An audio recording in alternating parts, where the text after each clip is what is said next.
So here I have DJI's new compact foldable drone, the Air 3.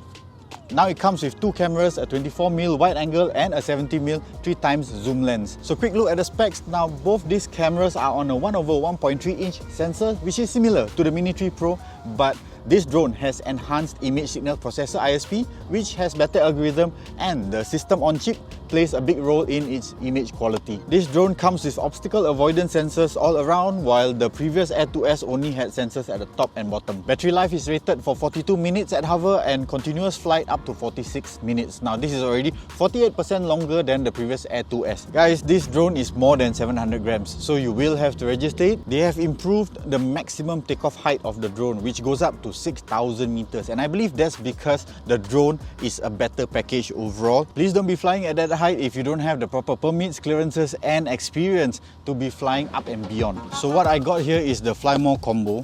Everything you need is in the box. Actually, technically it's in the bag. Good quality bag by DJI, gives me that peak design vibes, especially the straps and the magnetic clasp here. What you get inside the bag is of course the drone. Unique here is that actually there is a cutout, right, just so that you can really fit the drone snugly in the bag. You have your transmitter, not to be confused with the transmitters that you get with the Mini 3, Mavic 3. The interface at the front looks the same, but at the back is slightly different. The ergonomics have changed, and now you have antennas. Now that's because we are on the 04 transmission system. In a clear line of sight, it is rated to go up to 20 kilometers, but I wouldn't test that because I will never be sure if I have enough juice to come back home. I do miss the clean look of the previous RC without any antennas here, but then again, that's what you get having more transmission power. So with the Fly More Combo, you'll get this additional 2 beds on top of the bed that's already in here, and also a battery charging hub. So there's this new power accumulation feature where you press of a button. If you're having like let's say half beds, right, they will actually transfer all the power to one battery so that you will have one full bed to work with, right? So that's kind of cool, a new feature. And there's also a bunch of spare props, manual, cable only, guys. So more opinions about that later. Additional thing to note about the RC is that the screen goes up to 700 nits, okay, bright enough for you to see what you're doing on a bright day, but I can't really show you simply because the day has gone overcast. Okay, let's move on. And so a friend dropped by and has been yapping for the past 5 minutes. He's somewhere up there. Alright, let's get in the air. Now I'm gonna hand launch this drone because the ground is very dusty. Now for tips on how to do this safely, stay tuned because it's gonna be in the next episode.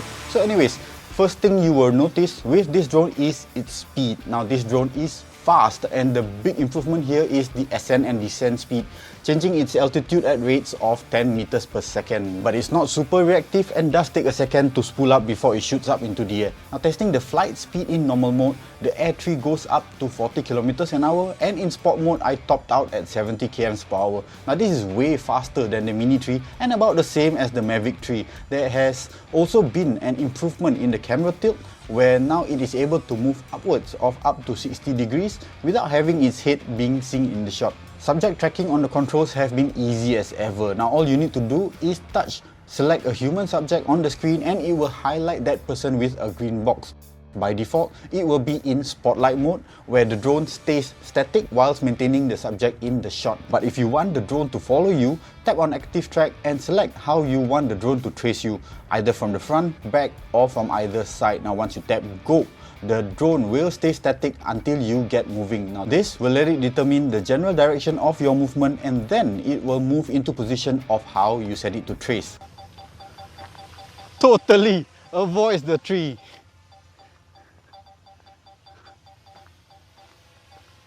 Okay, another tree. What are you gonna do now? It went under the tree! Okay guys, I've got to show you this. Come on, do your magic.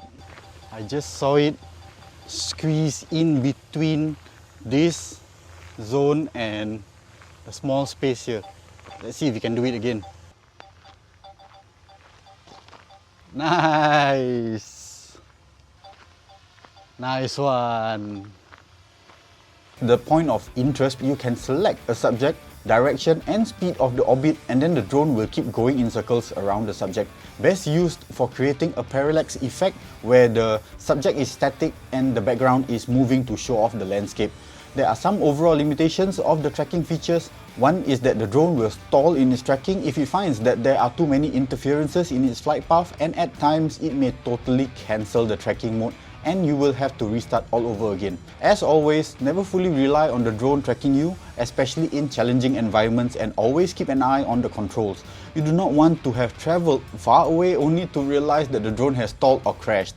Also, I tried tracking my RC car. Guys, know that this is a big ass RC truck of about 3 feet in length. Static is fine, but when the speed gets going and it takes on jumps, the Air 3 loses track of it, and there is low hope of getting any tracking action shots with the Air 3.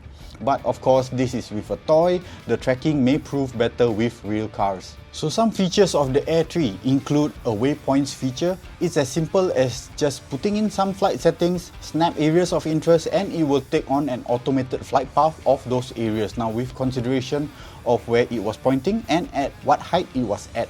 Now this is a neat feature but fairly basic. It's not exactly pinpoint accurate in its replication of the snapshots that you took, but does make for a nice smooth flight path of the areas of interest. Now there will be more on this feature in a future episode. If you have a simpler idea in mind and in a straight line, you could always just use the cruise control feature instead. Just get it up to speed on whichever direction of flight and just tap on C2 and the Air 3 will just hold that flight path and speed. Now you can just let cruise or reframe with gimbal tilt. You could also switch from follow mode to FPV mode to make the shots a bit more dynamic, but it has its limitations. Now it won't fly like a true FPV and best left to FPV drones if you want more.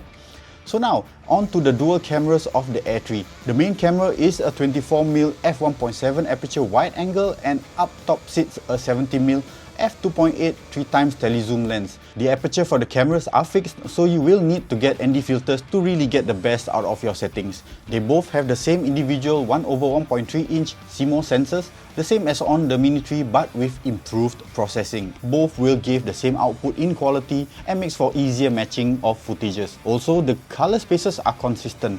There is no full lock setting, but you have normal, D-lock, medium and hybrid lock gamma color space options. Consistent recording capabilities of 4K 100 frames per second and slow-mo of 200 FPS at full HD. Now the cameras tend to work independently, so do check the settings before you plan on switching mid-flight. Also note that while recording is going on, you can't switch cameras. You'll have to stop recording first. When you do switch, expect that there will be a short lag while the switching is going on. This issue is similar to what the Mavic 3 Pro's 3 cameras have. Check out that review at the top of the screen. New feature with this drone is that there is a 9x16, aka a vertical shooting mode. Now unlike the Mini 3, which has its camera that will actually tilt vertical, the Air 3 opens up the full sensor and crops in to a vertical 9x16 aspect ratio. This will then be grayed out areas on your screen, making for easier framing for social media vertical content and yet maintaining some overall visual of the surroundings. So let's talk about prices a bit. The most basic Air 3 will come in at 1106 and will come with the RC-N2 controller. This is the standard transmitter that does not have a screen. I don't like the idea of having to connect my smartphone to the controller anymore, so I will steer towards the FlyMore Combo, which not only includes the new RC2 transmitter with a 5.5-inch touchscreen, but also the DJI bag and also 2 additional beds and the new power accumulation charging hub. The prices fit in between the Mini 3 Pro and the Mavic 3 Pro kits, and I'm just trying to compare amongst their most basic kit versus their FlyMore combos. The Mavic 3 Pro FlyMore combo has a steep price tag at almost twice the price of the Air 3 and goes upwards of up to 5,000 USD for the premium Cine combo. So looking at the Air 3 and the Mini 3 Pro, now if you were to get the Mini 3 Pro with the DJI RC and add in the FlyMore combo, that's gonna be around $1,100. This just makes the Air 3's price tag a bit more attractive. Not saying that any of these drones are cheap, but if you are already looking at one of these, then I'd rather save up a bit more and get the Air 3. The Mavic 3 Pro is a great drone, but at a way higher budget. That to me is more for the prosumer. who not only has the flying experience but also wants to deal with the pro level stuff that is included and also likely do professional work with. I'm very happy with my Mini 3 Pro as it's an excellent holiday trip drone. I just love that it's so compact and also so lightweight, but when it comes to high winds and the need for faster flight speeds, that's where it has its limitations. And so here we have the Air 3. I mean, the drone is no longer with me now, but here's what I liked about it. It's a fast drone now, especially the ascent and descent speeds. There's good working range of 24mm and 70mm cameras. Very much glad that both cameras not only have the same sensors, which theoretically should give the same output quality, and they also have very consistent settings, which makes for easier work in the post-production. Now the Mavic 3 Pro's 3 cameras have very different settings, by the way, and Noob here made the mistake of not checking when I did the flight tests. It became a nightmare to match footages in the post-production. So back to what I like about the Air 3, it's cool that both cameras are able to shoot 200 FPS slow-mo at full HD. Nice to have the new vertical shooting frame, even though there's no D-Lock, but great that there are hybrid lock gamma and D-Lock medium color spaces to work with. The transmitter is better not only with the new O4 transmission but also having a higher full HD screen. Glad that they have added waypoints feature. The tracking features work well and know that they work best on human subjects. Now I wish it worked better with my RC car. The new power accumulation feature is really neat. As a safety, I really tend to land when I'm at around 30% bat, so I will just end up being done and having all these bats that are around 30%. So it's really a risk and a waste of time to try sending the drone back into the skies again when all you got are low bats. So having this feature lets me transfer all the remaining juice into one bat and kinda lets me feel like I have an additional 4th bat with me. Of course, it will take time to transfer, but really neat, especially if you're out the whole day shooting stuff as you go along. And this is where it brings me to stuff that I don't like about this drone. Did you guys know that the Fly More combos does not include a charger? Now, the Mini 3 has small bats and you could get away with charging using your smartphone's fast charger, but the Air 3 has way bigger capacity and you could charge it with a smartphone charger, but getting 3 bats and the transmitter up to charge would take forever, right? And I see this as a drone that is for the average consumer. So do note that there is no charger supplied and you should get the power charger together when you get this kit. Another thing that you should get are U3 class SD cards. Now these cards write fast. For onboard the drone, that is a given as you are dealing with 4K and high frame rate footages. But I was surprised that the RC needed these two. Now with the DJI RC of the Mini 3 and the Mavic 3, you could get away with a class U1 card, but not for the RC2. Luckily, fast 32GB cards are fairly affordable and would suffice to be in the controller. And the final thing here is that the apertures are fixed. I'd like to get specific settings for my footages, and having fixed apertures means that I will need to buy ND filters to get the best exposures out of this drone's cameras. So now none of these are deal breakers, as this is a really great tool for the average consumer up to like myself for creating content for YouTube and other social media. Some may argue about the sensor. Rahim, the sensor is the same as the one on the Mini 3 Pro. Yes, it is, and I think the footage looks good. It was good then and now it's great because they have given us more flexibility with D-Lock M and HLG compared to only D-Cinelike on the Mini 3 Pro. But that's just my opinion. You guys let me know what you think in the comments. So here's my one-liner. Overall, this is a great drone with many new features and upgrades.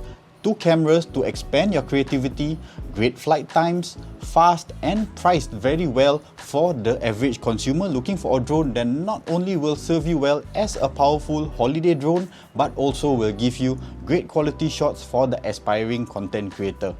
So anyways, there will be affiliate links down below if you wanna check them out. And with that, I'm gonna wrap up this episode right here. Like this video, share, subscribe, all that good stuff. It's gonna do well for the algorithm.